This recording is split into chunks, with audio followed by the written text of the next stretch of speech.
C'est à une rencontre fabuleuse que je vous convie aujourd'hui. Une rencontre, je vous le garantis, que vous n'oublierez pas.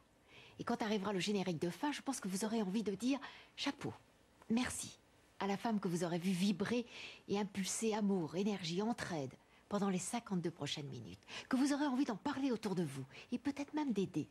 Elle a besoin de soutien. Elle s'appelle Francine Leca.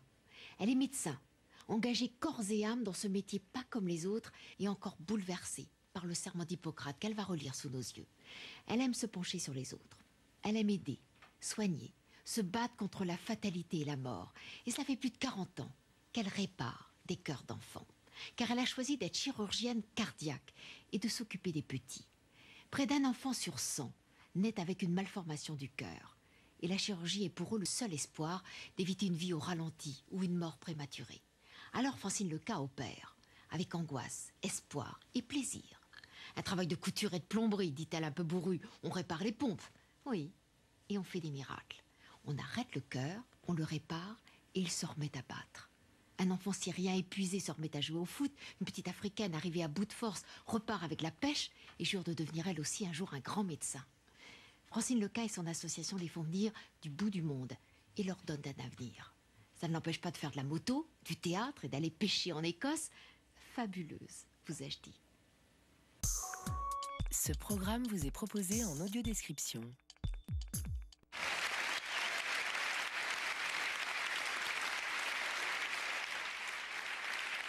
Je reçois un jour une lettre par un Iranien. Et c'était en bref, je vous en prie, je vous en supplie, aidez-nous. Mon fils a une grave malformation, il ne peut pas être opéré en Iran, on n'a pas d'argent. Cet enfant va mourir, faites quelque chose. J'étais à l'époque à l'hôpital Laennec, je vais voir la directrice de l'hôpital, je dis écoutez, je me dis je vais l'émouvoir, c'est sûr, je vais l'émouvoir. J'ai pas réussi du tout à l'émouvoir. Et là, ça m'a fait chier. Je l'ai dit. Je suis pas une révoltée, je suis pas une sainte, je suis rien de tout ça. Mais ça m'a fait chier, ça veut dire qu'il y avait d'un côté un enfant qu'on pouvait sauver, qu'on pouvait guérir, qui allait repartir dans la vie. Ici, on avait la technologie, la technicité, on pouvait le faire. Il arrivait, on l'opérait, il repartait en Iran, et on pouvait pas à cause de ça. Ces 2 paquets, c'est 10 enfants. Donc, on a monté une association loi du 1901, comme tout le monde, et on a pu, avec cette association, opérer à ce jour 1600 enfants. C'est peu.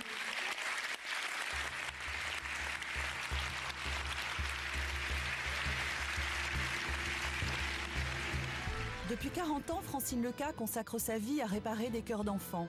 En 1971, elle est devenue la première femme française à exercer la profession de chirurgien du cœur. S'ensuit alors une longue carrière dans les hôpitaux publics parisiens de Laennec puis de Necker. Depuis 5 ans, le professeur Leca est officiellement à la retraite, mais Francine, elle, n'a pas encore décidé de quitter la scène. À 73 ans, elle opère toujours. Une dérogation exceptionnelle l'autorise à s'occuper elle-même des enfants qui viennent en France grâce à son association. Sa patiente du jour, une jeune africaine. L'une des valves de son cœur est défectueuse et empêche le sang de circuler correctement. La chirurgie est son seul recours pour espérer une vie normale. Bistouri. L'intervention se déroule à cœur ouvert, ce qui nécessite au préalable de l'arrêter. Ne vide pas le cœur, s'il te plaît. Laisse-le, gonfle-le. L'opération n'a pas encore commencé, là maintenant. On a simplement mis en place un système de tuyauterie qui va permettre d'envoyer le sang veineux vers la machine cœur-poumon qui est derrière mon dos, derrière notre dos. Et la machine cœur-poumon, comme le nom l'indique, va remplacer le cœur pendant toute la réparation de ce cœur. On l'exclut en quelque sorte. Repurge, s'il te plaît, la cardioplégie. Et toi, purge-la, mais doucement, très doucement. Doucement, c'est pas doucement, ça. Stop! Calme et concentrée pendant les 4 heures de l'opération, la chirurgienne n'a rien perdu de son endurance et de sa maîtrise. Et les ciseaux? Allez, un peu vite, les enfants, là. On perd pas de temps pour les petites choses. Mets-moi une pince là-dessus. 4 champs. Un dernier point.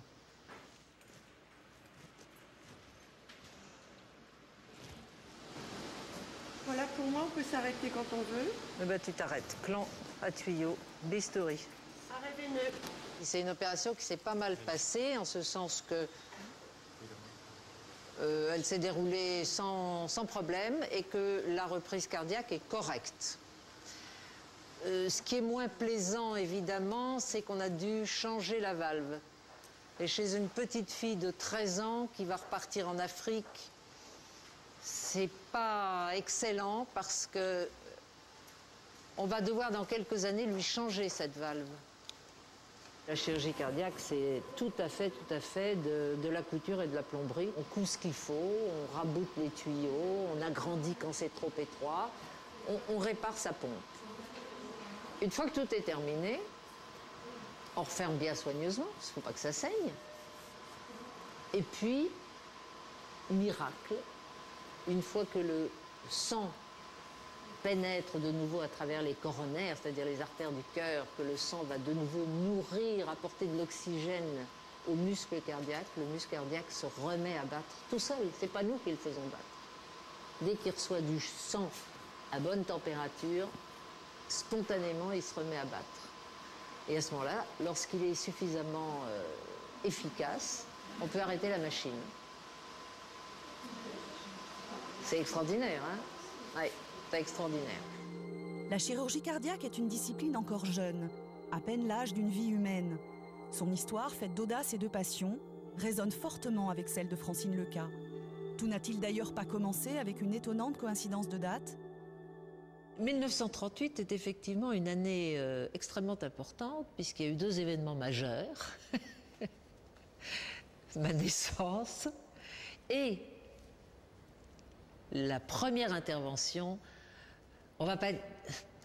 C'est difficile de dire de chirurgie cardiaque, car on restait encore à côté du cœur, mais on venait flirter avec le cœur, on était tout à côté. Et donc, ça a été le coup de départ, 1938, le coup de départ des interventions de chirurgie cardiaque. C'est en effet cette année-là qu'a lieu la première intervention réussie sur une malformation cardiaque. Il s'agit toutefois d'une opération à cœur fermé. Or, pour réparer efficacement le cœur, il faut l'ouvrir. Mais à l'époque, on ne sait pas comment le remplacer pendant la durée de l'opération. À partir des années 50, des chirurgiens nord-américains, Wilfrid Bigelow, John Gibbon ou Walton Lillehei, expérimentent de nouvelles techniques audacieuses. Ainsi celle du bain glacé, qui abaisse la température corporelle et rend possible un bref arrêt de la circulation sanguine. Plus prodigieux encore, la circulation croisée qui consiste à dévier le sang du malade vers une autre personne. Le sang circule alors dans cet autre corps avant d'être renvoyé vers le patient. Pour la jeune Francine aussi, c'est l'époque des premiers pas. Elle grandit à Neuilly-sur-Seine dans un milieu bourgeois entre un père d'origine corse et une mère belge. Une enfance insouciante et heureuse, dans une famille aimante qui lui laisse beaucoup de liberté pour faire ses propres expériences. Dès que je rencontrais quelque chose de nouveau, j'avais envie de le faire. Je montais sur un bateau, il fallait que j'apprenne à barrer.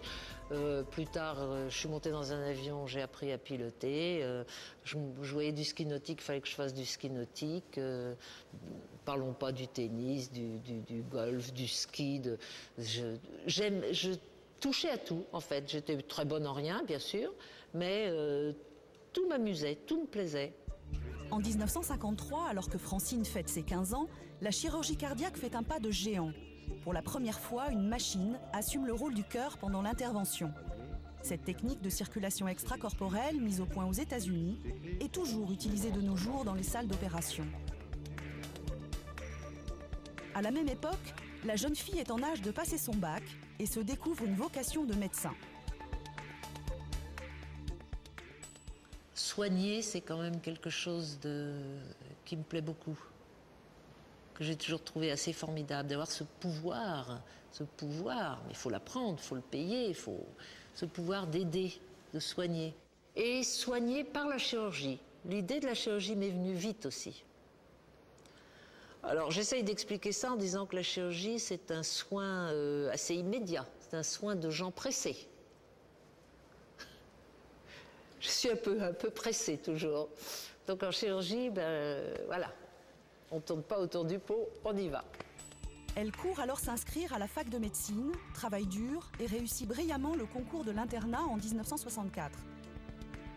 De son côté aussi, la chirurgie cardiaque est parvenue à l'âge adulte. À la fin des années 60, toutes les grandes découvertes ont été faites. Francine Leca est enfin prête pour la rencontre de sa vie. Je voulais faire de la chirurgie de la main.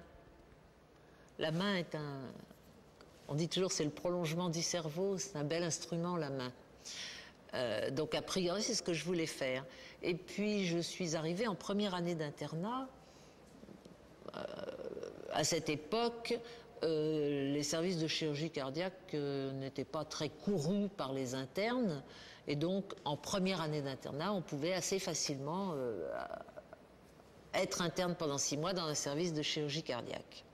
Et ça, j'oublierai jamais, jamais de ma vie. Ma première rentrée en salle d'opération, la table opératoire était sur des estrades, les chirurgiens étaient sur des estrades. Donc déjà, vous imaginez, tout rehaussé, un nombre considérable de médecins, d'infirmiers qui gravitaient autour de cette table d'opération. Donc c'était impressionnant. J'approche doucement à ma place, qui était la 3e ou la 4e place, et j'ai assisté à la première opération, ce cœur qu'on arrête, qu'on fait repartir, et ça a été instantané. J'ai dit, allez, la chirurgie de la main, c'est beau, mais ça, c'est encore plus beau, c'est ça que je vais faire. Ça a été véritablement, quand on parle d'un coup de foudre, ça a été un coup de foudre, en l'occurrence. Et puis elle découvre la chirurgie cardiaque des enfants. Fascinée par la minutie et la délicatesse de cette pratique, elle en fait sa spécialité. Depuis, des progrès importants ont réduit le taux de mortalité de 25 à 3%. Francine Leca y a contribué en améliorant la rustine utilisée pour colmater les trous du cœur. Quand j'aidais mes maîtres, donc, je voyais les pièces qu'on met à l'intérieur du cœur, c'était toujours des dessins tarabiscotés, des découpes tarabiscotées. Et de ce jour-là, toutes mes pièces, qu'elles soient, je les fais rondes. Encore une fois, ça a l'air d'être bête comme principe, mais étant rond, vous pouvez débuter votre suture n'importe où, puisque tout est rond, et ensuite la pièce va s'adapter à l'intérieur du cœur. Et donc voilà, la grande découverte que j'ai pu faire, mon grand apport à la chirurgie cardiaque, c'est le patch rond. Vous voyez que c'est infime. À l'hôpital de Kinshasa, sur 362 enfants qui souffrent de cardiopathie congénitale, rares sont ceux qui pourront être opérés. Près d'un enfant sur 100 naît chaque année dans le monde avec une malformation du cœur. Tous n'ont pas, comme les petits Français, la chance de disposer d'infrastructures coûteuses et de personnel compétent dans leur pays. Aussi, en 1996, Francine Leca fonde avec quelques proches une association Mécénat Chirurgie Cardiaque pour que ces enfants défavorisés puissent venir se faire opérer en France. Impossible de compter sur des subventions publiques, alors les frais d'hospitalisation seront entièrement financés par des dons privés.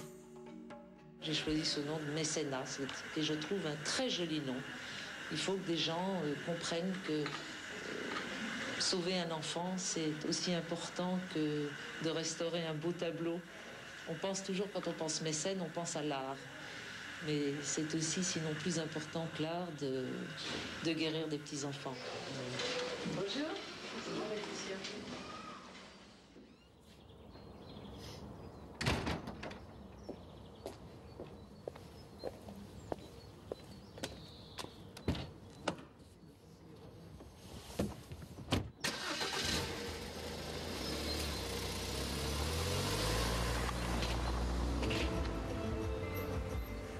Ans plus tard, la vie de Francine Leca est entièrement dévouée à mécénat.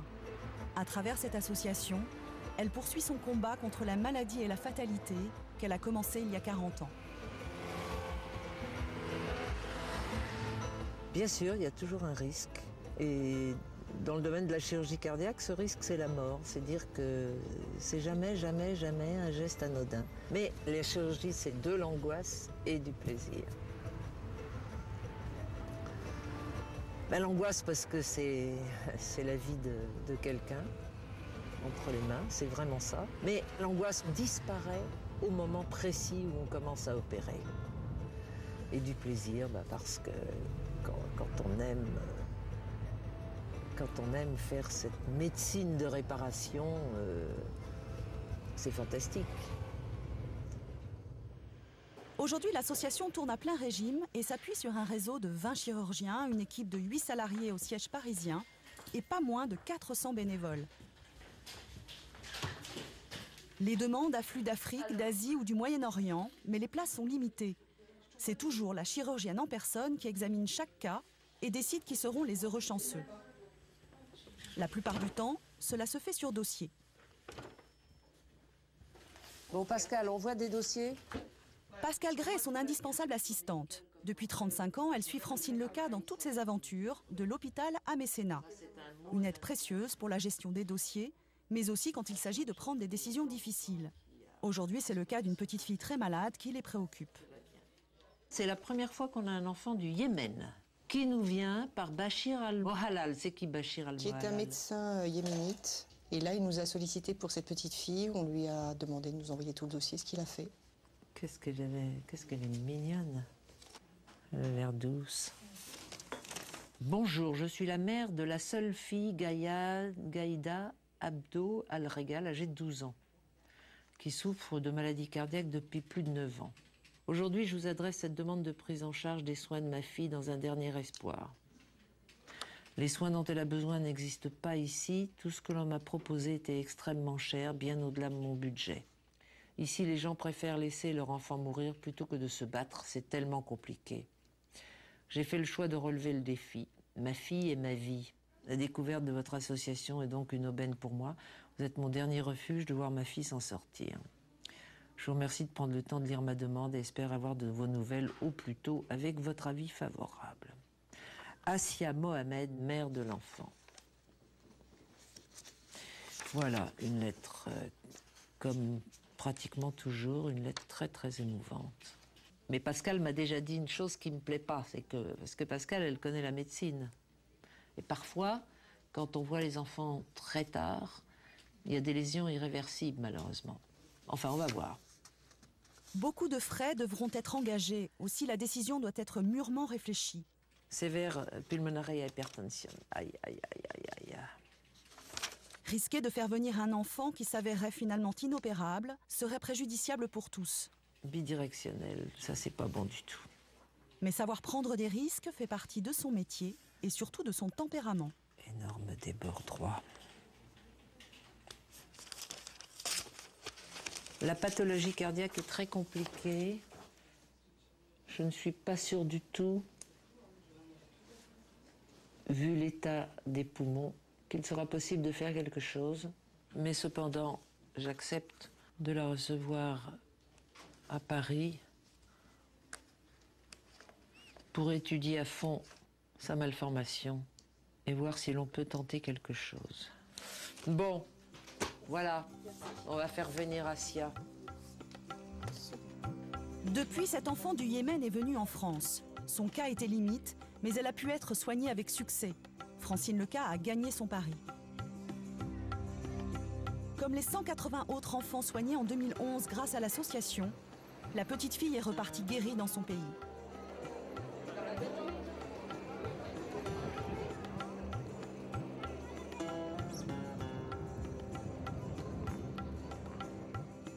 Tous les ans, Francine, accompagnée de Pascal, se rend en Syrie. Elle n'aime plus beaucoup voyager, mais continue de venir ici par fidélité envers la mission locale de Terre des Hommes, associée depuis le début à l'action de Mécénat. Des familles syriennes, mais aussi irakiennes, se pressent pour rencontrer le docteur français. Bonjour, docteur. Comment ça va? Elles ont parfois voyagé pendant plusieurs jours, car c'est leur dernier espoir de voir leur enfant guéri. C'est dans ce patio, au cœur du quartier chrétien de la ville, que se déroulent les consultations. Ici, la religion n'a plus d'importance. Chrétiens et musulmans s'y côtoient, partageant les mêmes angoisses et la même espérance.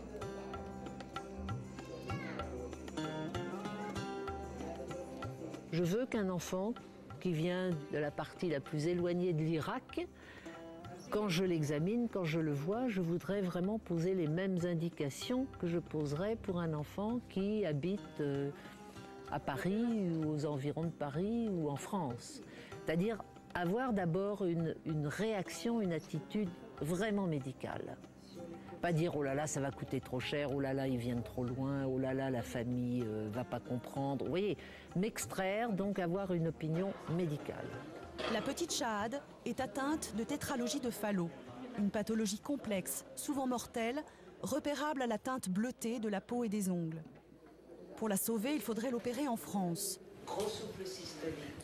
Mais sa mère doit d'abord accepter de la laisser partir seule et vivre pendant 2 mois dans une famille française qu'elle ne connaît pas.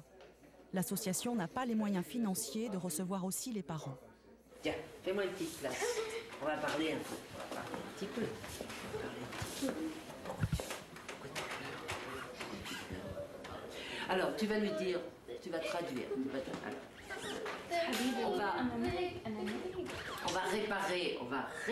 On sait réparer les cœurs. On va réparer son cœur. Écoute bien. Et après, tu seras toute rose. Regarde. Regarde. Tu seras comme maman, toute rose. Et tu pourras courir. Demande-lui si elle veut pas venir me voir à Paris. Elle veut pas venir.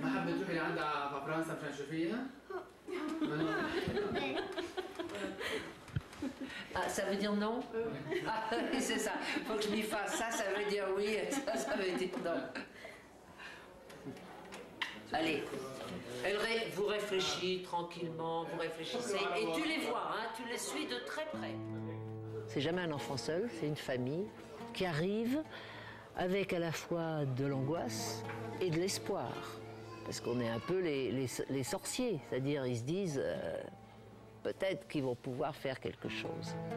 Donc, il y a d'abord un premier contact avec cette famille, avec cet enfant, qui doit être de l'empathie, qui doit être de la sympathie. Ils doivent comprendre qu'on les aime dès le départ et qu'on est là vraiment complètement pour eux. Ça, c'est important.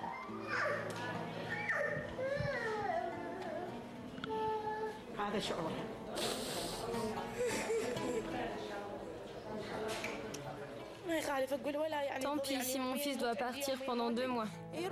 J'accepte tout pourvu qu'il soit soigné et qu'on le guérisse. Mais je ne supporte plus de le voir vivre à la maison dans cet état. Ici, il n'y a aucun moyen pour soigner notre fille. Alors je préfère l'envoyer loin de moi en France, plutôt que de la voir mourir sous mes yeux. Ne me demandez pas ce que ça me fait qu'elle parte. C'est comme si on m'arrachait un morceau de moi-même. Mais il n'y a vraiment pas d'autre solution.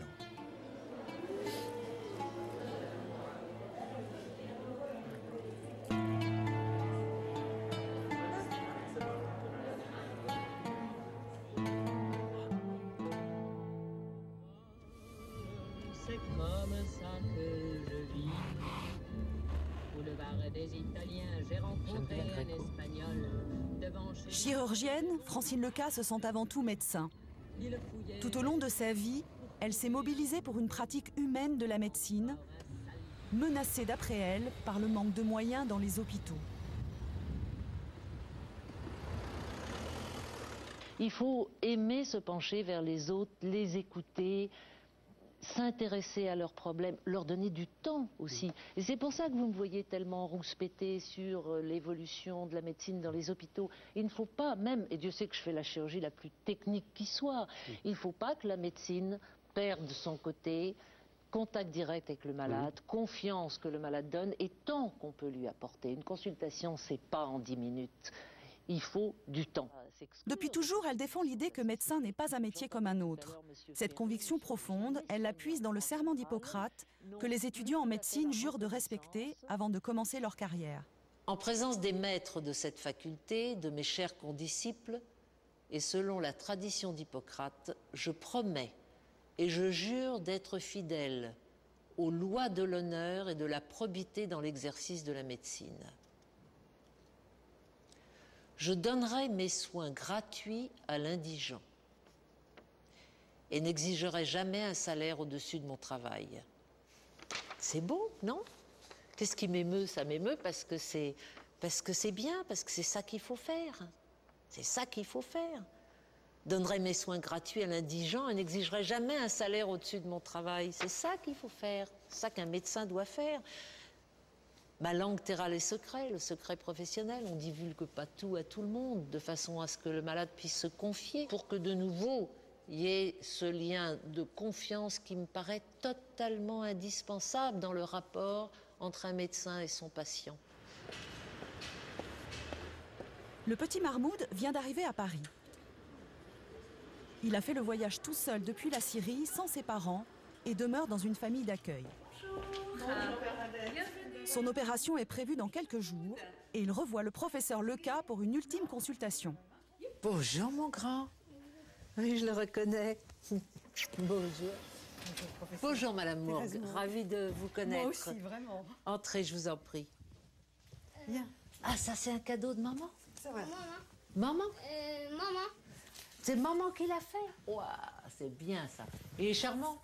Oui, oui, oui. Mais je l'avais vu, regardez, j'avais sa photo, je l'avais vu en Syrie. Oh oui, oh, très bien. Et oui. il était gentil. Tu te souviens? Tu te souviens? Regarde.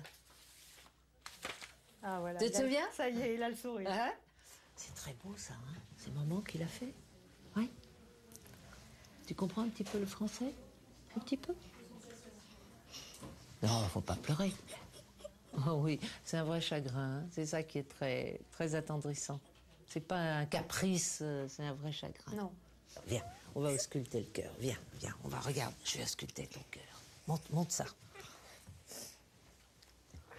Oui. Malgré toute la sollicitude de l'équipe, Mahmoud est très angoissé. Il a conscience de la gravité de sa maladie. Bon, bah c'est exactement ce qu'on avait vu en Syrie. Il n'y a pas de raison que ça. Il n'y a pas de raison que ça. Fais-moi un sourire. Ah, il essaye, hein. Il est vraiment attendrissant. On va lui faire une opération, mais après, il va aller beaucoup Oui, mieux. ça, je crois que là, faut le message insister est sur bien le côté passé, hein. positif, qu'il va pouvoir courir, qu'il va pouvoir... Oui. Je ne sais pas s'il aimera le foot, lui, parce qu'il a l'air Si, plutôt- il aime le foot. Justement, c'est une des choses que je lui dis, tu pourras taper dans un ballon. C'est l'argument de base pour les garçons. Tu pourras jouer au foot. Oui. Pour opérer Mahmoud et les autres petits malades, il faut de l'argent. La prise en charge d'un enfant coûte en moyenne 10 000 €. Ce matin, c'est un grand café parisien qui fait preuve de générosité. Le produit des petits déjeuners du jour sera reversé à mécénat. Devant la presse, Francine Leca prend volontiers la pause. Son action humanitaire lui offre une certaine notoriété dans les médias. Même si la présence de personnalités comme Gonzague Saint-Brice ou Inès de la Fressange, marraine de l'association, donne un bon coup de pouce pour attirer l'attention du public. Camarade, pour moi, s'il vous plaît.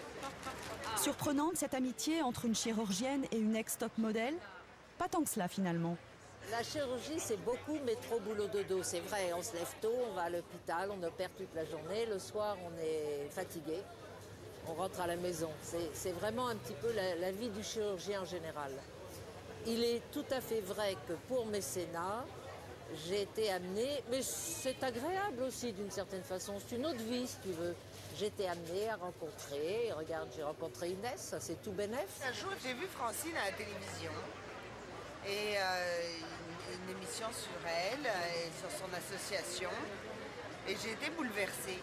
Et je me suis dit, un jour, il faudra que je fasse quelque chose pour cette association. À partir du moment où une maladie ne peut pas être guérie, c'est l'horreur, c'est une fatalité. Mais de savoir qu'on peut les guérir et que ça dépend que d'histoire d'argent, c'est juste pas possible, quoi. T'avoueras que parler mieux qu'Inès, c'est pas possible. C'est exactement. Mais je t'assure, en quelques mots, tu dis exactement ce qu'il faut dire, parce que c'est ça, voilà. Il n'y a rien à rajouter. De retour au siège de l'association, Francine Leca s'informe des retombées de l'opération Petit Déjeuner. Hélène. Ça va?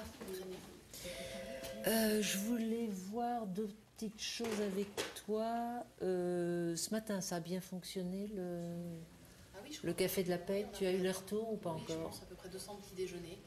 Ah, donc 100 de plus qu'hier.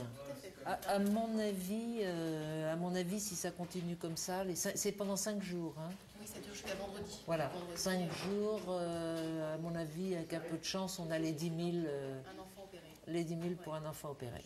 En France, opérer un enfant du cœur coûte normalement 40 000 €. En limitant au maximum la durée d'hospitalisation, L'association réussit l'exploit de diviser l'addition par 4. Reste que pour gagner cet argent, la petite équipe de mécénat doit travailler sans relâche à la recherche de sponsors et au développement de partenariats culturels ou sportifs, comme avec le Tour de France ou les 24 heures du Mans. Au bureau toute la semaine, il lui arrive aussi le week-end de tenir des stands et d'organiser des animations. Travailler pour mécénat, c'est un peu un sacerdoce. La chirurgienne suit de près toutes ces démarches. Le nombre d'enfants qu'elle pourra faire venir cette année en découle directement.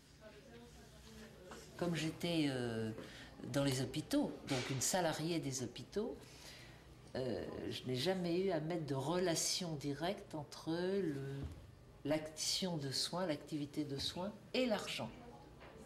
Ce qui est quelque chose de formidable. Vous êtes un malade, vous ne pensez pas, ça va rapporter tant, ça va...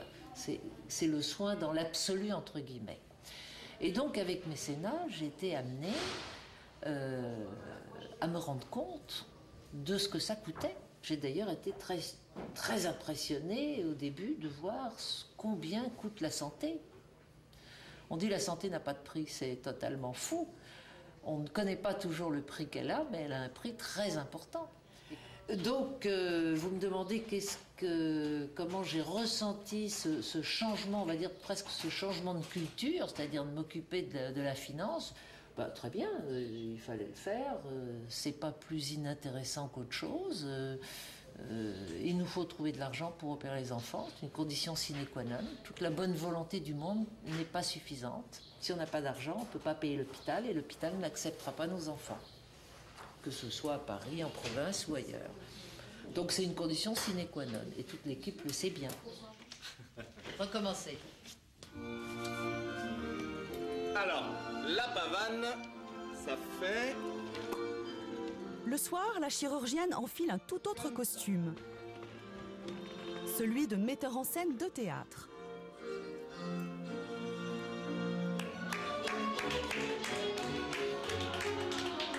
Et c'est toujours au profit de mécénat. Avec sa troupe de bénévoles, les Parkers, ils finissent des répétitions commencées il y a plus d'1 an. Faites-moi ça ce soir, c'est top, c'est top. Ça a été... Tous, ça a été formidable. Vous me refaites ça ce soir, bordel. Bravo. C'était trop bien. Tout ce travail pour ne jouer la pièce qu'une seule représentation, mais c'est pour la bonne cause, bien évidemment. C'est pas normal. Je comprends pas ce qui s'est passé. Vous pouvez nous raconter un peu Francine Leca, metteur en scène? Francine Leca, metteur en scène. Dis-leur à quel point je suis désagréable. J'allais dire que c'est très difficile de le dire à côté d'elle. Non, je plaisante. Non. Elle est très... autoritaire. Non, autoritaire, oui, ça lui arrive par moment, oui, d'avoir... Non, mais Francine est un grand chirurgien. Donc, le scalpel, elle connaît. Donc, y compris par rapport au texte, quand il y a quelque chose qu'elle sent, oh, je commence à m'emmerder, etc., toc, scalpel. On enlève 3 lignes. Et elle peut, oui, elle peut le dire très durement. Et 10 secondes après, on voit dans ses yeux, allez, c'est bien quand même, quoi. Même si elle ne le dit pas, elle essaie de faire passer ça de façon à amortir. Et tout ça est très fécond. Parce que ces petites, comme ça, accès d'autorité, c'est jamais méchant, quoi. C'est toujours exigeant. J'aime bien diriger. Alors si c'est ce que vous voulez me faire dire, c'est un peu vrai. Quand vous êtes en salle d'opération, il faut savoir où vous allez, il faut savoir comment réagir quand tout d'un coup ça va moins bien. On est un peu un chef d'équipe, hein, c'est normal. Là, c'est un peu la même chose. Disons que c'est un peu un chef d'équipe. Et il en faut un. Et je ne déteste pas ce rôle. Mais son plus beau rôle, c'est dès 1989 que Francine Leca l'a obtenu. Elle est alors nommée patron d'un grand service de chirurgie cardiaque. C'est la première fois qu'une femme accède à ce niveau de responsabilité dans cette spécialité. Sous ses ordres, pas moins de 150 médecins et infirmières et une 50aine de lits à gérer. C'était à Laennec. Depuis, l'hôpital trop vétuste a fermé ses portes.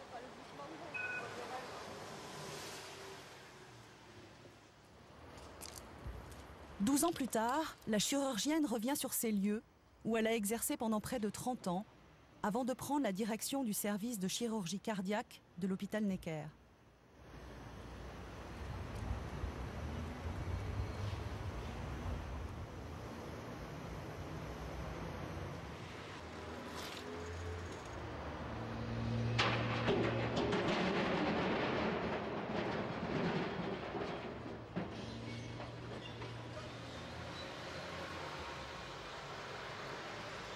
De mon bureau, qui était donc dans le bâtiment derrière, c'était très joli parce qu'on voyait en enfilade le clocher si pur et la tour Montparnasse, côte à côte.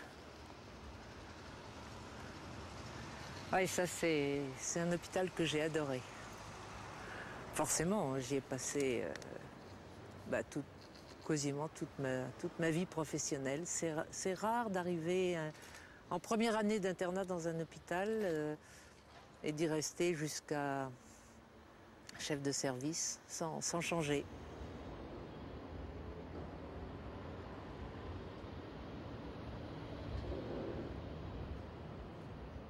Là, on allait en pneumologie. Mon service derrière, j'ose même pas y aller parce que comme il était en briques plus modernes, c'était un peu une verrue, il n'était pas beau en soi. Je pense que c'est un des premiers qui a dû sauter, mais j'aurais aimé voir ce qu'on appelait le potager. C'était extraordinaire de penser qu'il y avait un petit vieux qui cultivait 4 salades et 2 rangées de carottes entre le Bon Marché, l'hôpital Laennec, la rue de Sèvres. C'était extraordinaire. Ça, c'est mon cadran solaire, celui-là. Grosso modo, ça veut dire, toi qui regardes ça, dis-toi que c'est peut-être ta dernière heure. Ce qui était quand même très encourageant pour un hôpital. Qu'est-ce que ça vous fait d'être ici? Oh, ça me fait énormément. Je ne pensais pas d'ailleurs que ça me ferait ça.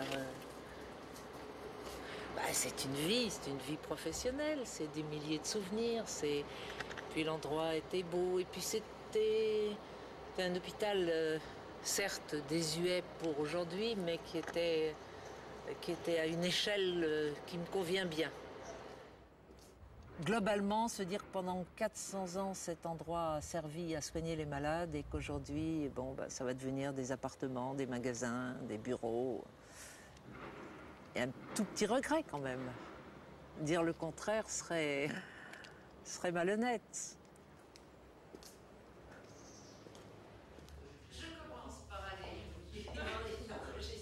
Dans cette brasserie de la rue de Sèvres, où elle avait ses habitudes du temps de Laennec, elle prend plaisir à retrouver d'anciens membres de son équipe.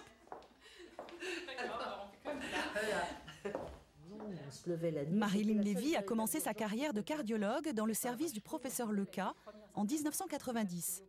La jeune femme suit aujourd'hui sa propre carrière à l'hôpital Necker, mais fidèle à son ancienne chef de service, elle s'occupe aussi bénévolement des enfants de mécénat.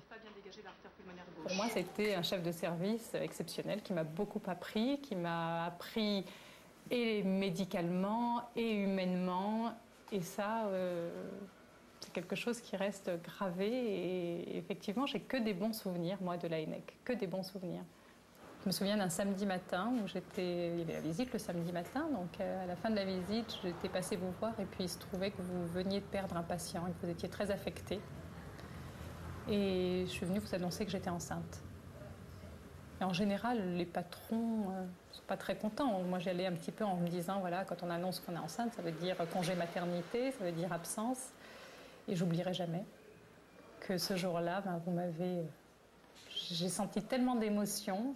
Il y avait une larme dans vos yeux. Vous m'avez dit, voilà, j'ai perdu un patient, et puis un bébé qui vient, c'est ça, c'est la vie qui continue. Et ce moment-là, je ne l'oublierai jamais. Mais c'est vrai, hein, c'est ça, l'émotion qu'on a chaque fois qu'on perd un petit malade, c'est indescriptible. Et comme tu dis, voilà, il y en a un autre qui arrive. C'est ce qui fait qu'on continue d'ailleurs. Hein.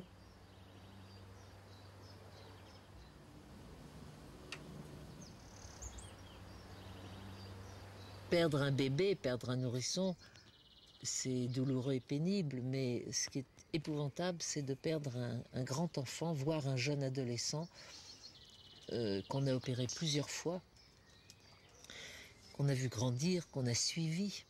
c'est terrible. C'est terrible, terrible. On peut pas pleurer devant quelqu'un. Je veux pas pleurer devant les parents. Ils ont un chagrin qui est encore bien pire que le mien. Je vais pas pleurer devant des gens qui connaissent pas. Ils vont pas comprendre. On peut pas. Enfin, non, je ne partage pas ces moments-là parce que je ne sais pas avec qui les partager. Je fais un peu comme font les animaux. Je vais dans un coin, je pleure. Je pleure très fort.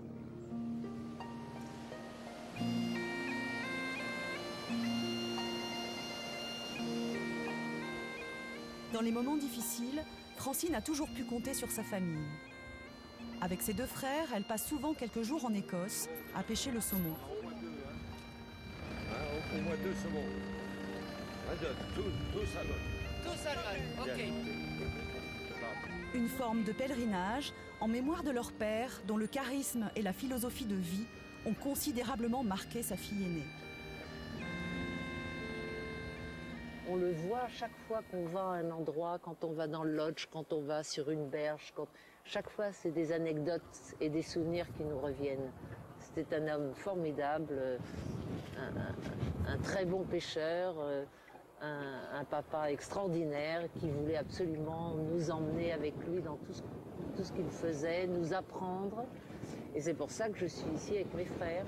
Et puis, au-delà de ce côté très gai, très aimant la vie, c'était un homme très sérieux. C'était un homme de devoir, de responsabilité. Je pense que je tiens un petit peu de lui de ce côté-là, oui. Je crois être une personne sérieuse et en même temps toujours prête à m'amuser, à rire, à profiter d'un moment, mais avec toujours un fond de sérieux. Oui, je crois que cette dualité de caractère, je la tiens de lui.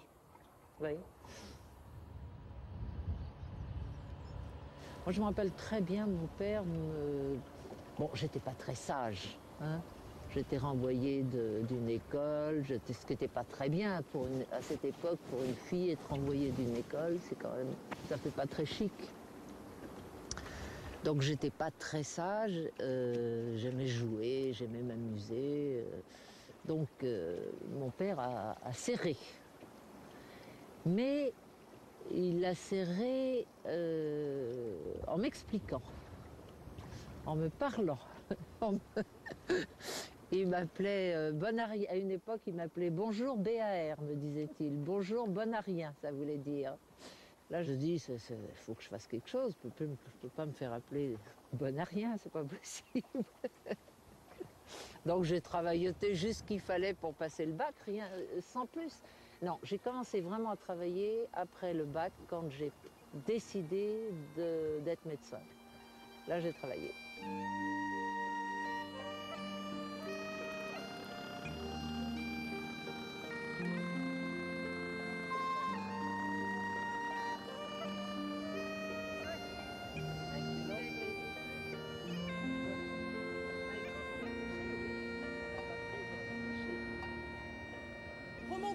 Remonte à Cannes, c'est important.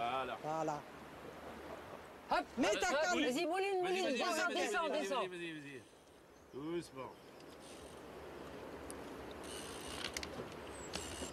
Il y a un régleur de fil. La main là. Oh là là. Il est pas loin là. Prends ta canne, il est là même. Il est pas loin, il est là. Tiens, viens là.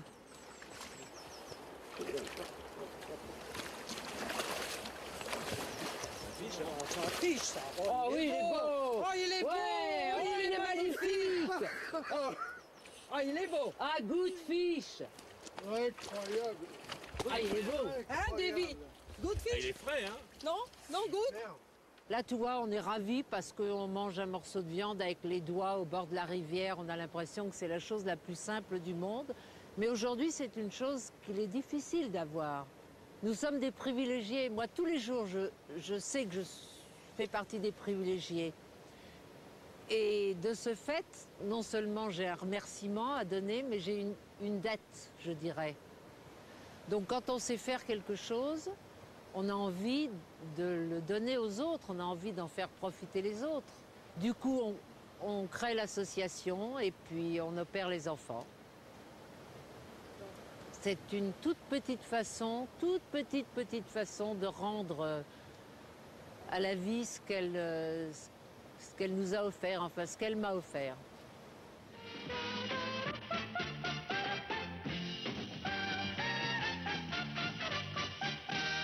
Au début des années 70, Francine Leca était la seule femme à exercer la profession de chirurgien du cœur. Les médias de l'époque repèrent vite le phénomène.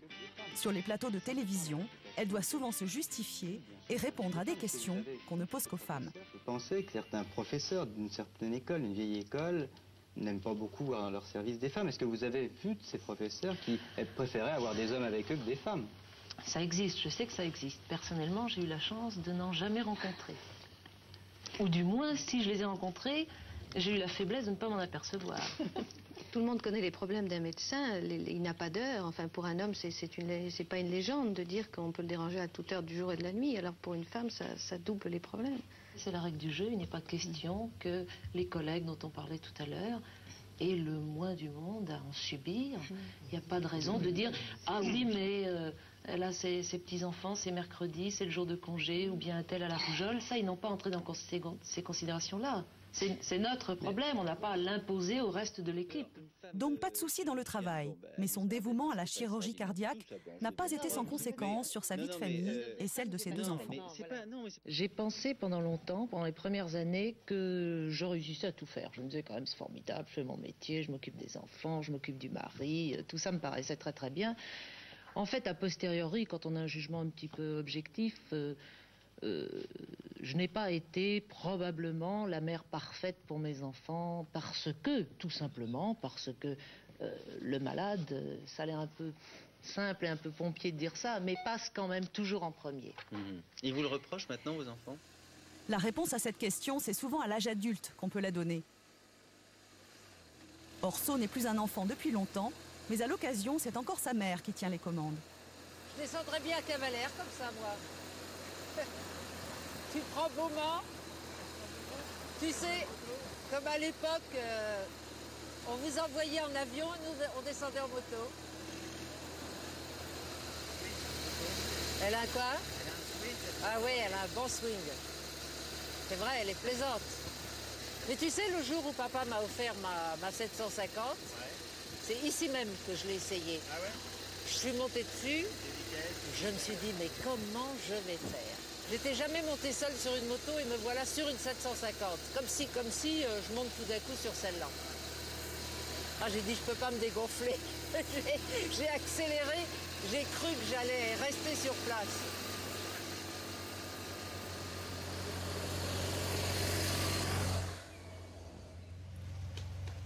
Son fils et sa belle-fille vivent à quelques kilomètres de chez elle et viennent très régulièrement lui rendre visite avec leurs 3 enfants.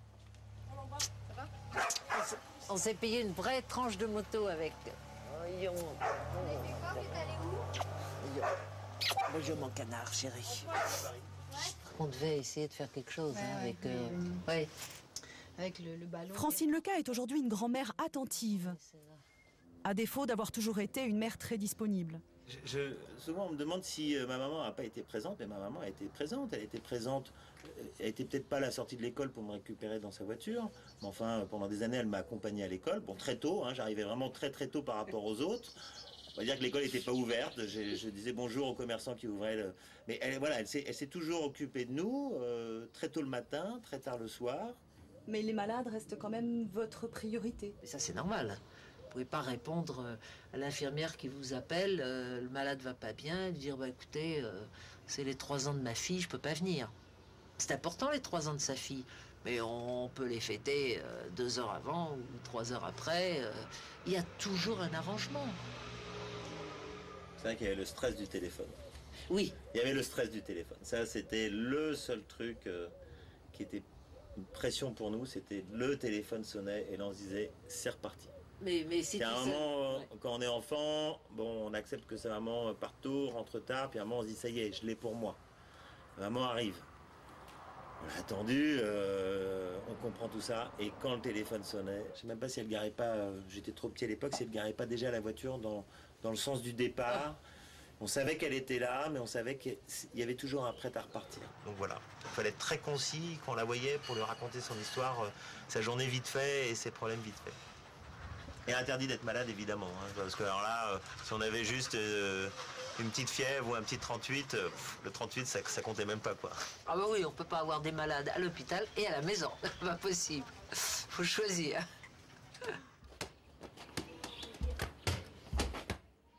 Deux semaines après son opération, Mahmoud est transformé. Un cœur tout neuf, quelques kilos en plus, et la vie devant lui. Bientôt, il pourra rentrer chez lui et retrouver sa famille, qui l'attend impatiemment. Il n'est pas parti. Tout comme la jeune Maydo, qui vient aujourd'hui faire ses adieux à Francine Leca. T'es guérie. Guérie, guérie, guérie, guérie. Tu oublies tout maintenant? Oui.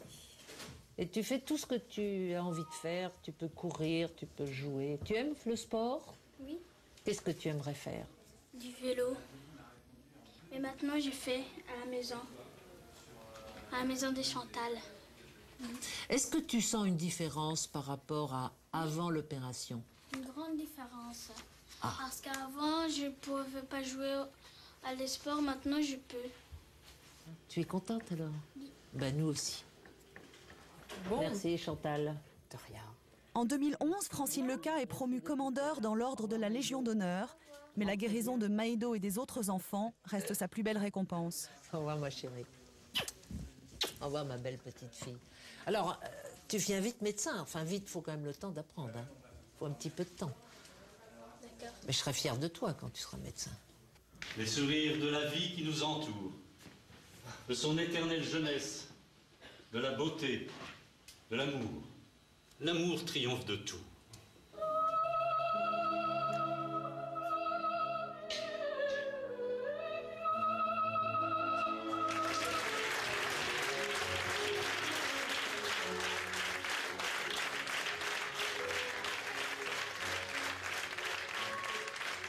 N'envisage la vie que comme ça, que avec les autres. Je suis pas du tout une solitaire. C'est ce qui donne la couleur à la vie, je trouve. C'est les autres.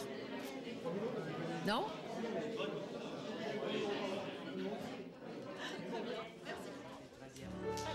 Ah, dis donc. Ah, on a vécu des moments fantastiques. Fantastiques.